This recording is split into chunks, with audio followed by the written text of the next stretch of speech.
Welcome to the Arsenal Report, and remember, make subscribe, then continue enjoy your news. In the sweltering heat of June 2025, Arsenal Football Club finally announced what had become one of the worst-kept secrets of the transfer window. Benjamin Šeško, the towering Slovenian forward, had officially joined the Gunners from RB Leipzig. It was a seismic moment for Mikel Arteta's team, a statement of ambition that sent ripples through the Premier League and across European football. For weeks, Arsenal fans had clung to every report, rumour and whisper. They'd watched Šeško dominate in the Bundesliga, scoring goals with the ease of a veteran and the hunger of a rising star. At 22 years old, standing at 1.95 metres, with the pace of a winger and the strength of a bulldozer, Benjamin Šeško had become the complete package. And Arsenal knew he was the missing piece in their attack. The negotiations with RB Leipzig were long and intense. Leipzig wanted to keep him. After all, the player had just completed his breakout season with 18 goals in all competitions. But Arsenal's sporting director Edu Gaspar and manager Mikel Arteta had a vision. And in that vision, Šeško led the line for Arsenal at the Emirates, clad in red and white, roaring as he celebrated in front of the North Bank. The agreement was finally struck on June 20th, 2025. Arsenal paid a fee in the region of €65 million, with performance-related bonuses potentially pushing the deal towards €75 million.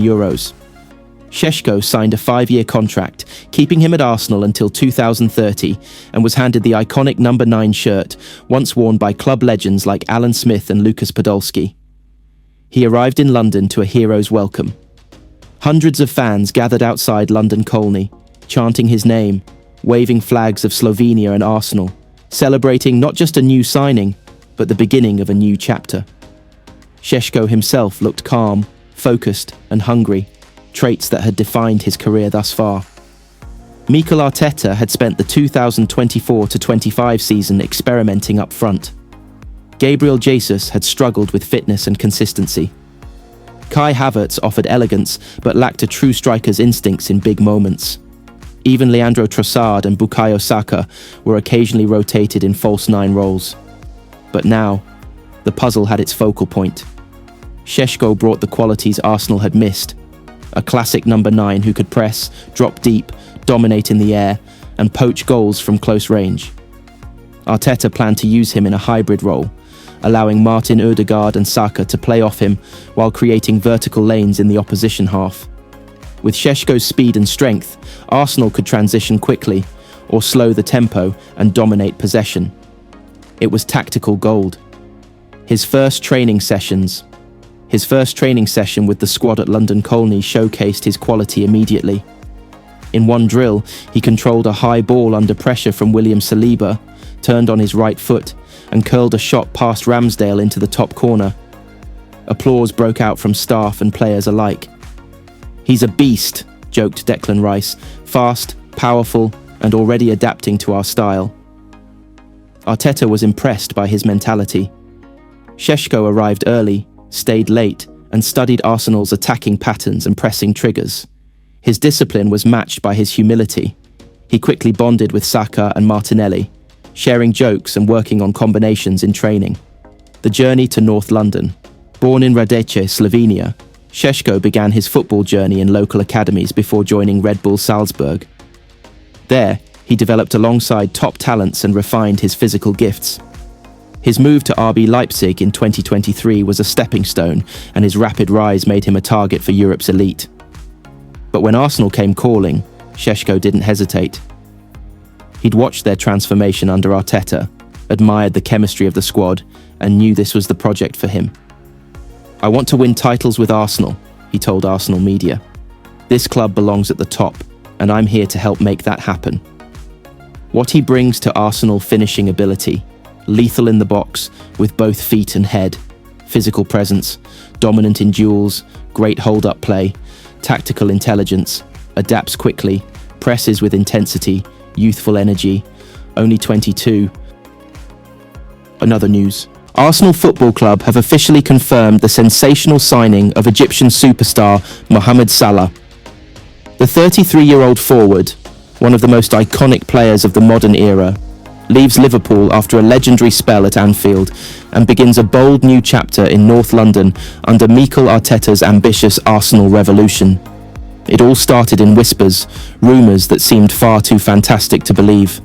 Salah, the king of Liverpool, a player with over 200 goals in red, now being linked with their Premier League rival, Arsenal.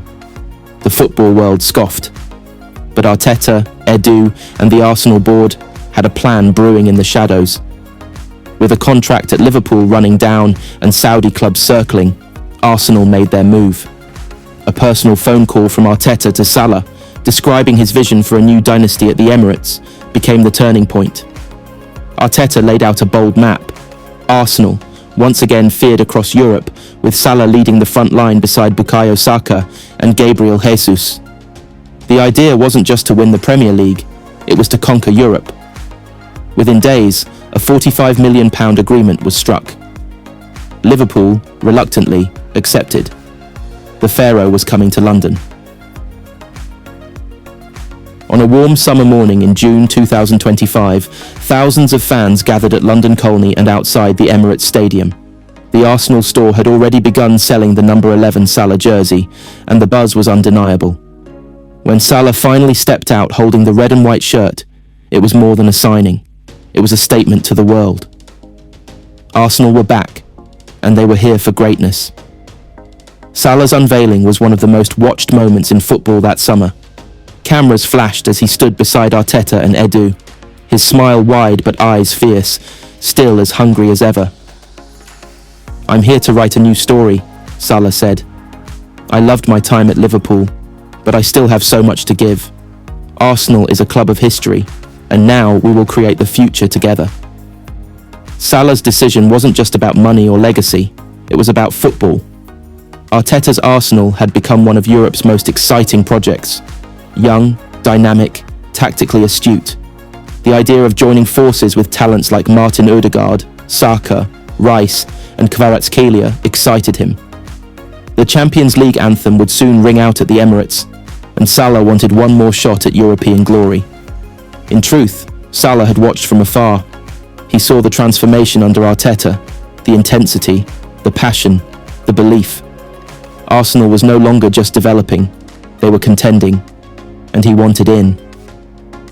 Salah's first sessions at London Colney were described as electric. Despite being in his 30s, he still beat defenders with ease, his speed undiminished, his finishing laser sharp.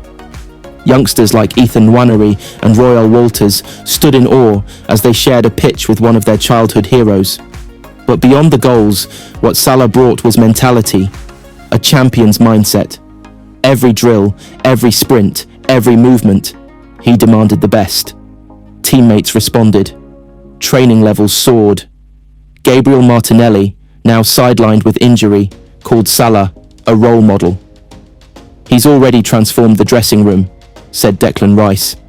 "Having him here raises all of us." Mikel Arteta, a master tactician, already had the blueprint in hand. Salah would start on the right, interchanging with Saka to cause havoc. Ødegaard pulling the strings, Kvaratskhelia stretching play on the left, and Rice anchoring midfield. This was Arsenal 2.0. In pre-season matches, fans got their first glimpse of a new front three. Saka on the left, Jesus central, Salah on the right. The chemistry was instant. Against PSG in a friendly, Salah bagged a brace and assisted Saka with a perfect through ball. Arteta's post-match comments summed it up. "Salah gives us a different dimension. Experience, speed, intelligence. He's hungry. He's here to win." As the new Premier League season kicked off, Arsenal hosted Chelsea at the Emirates in a thunderous North London opener.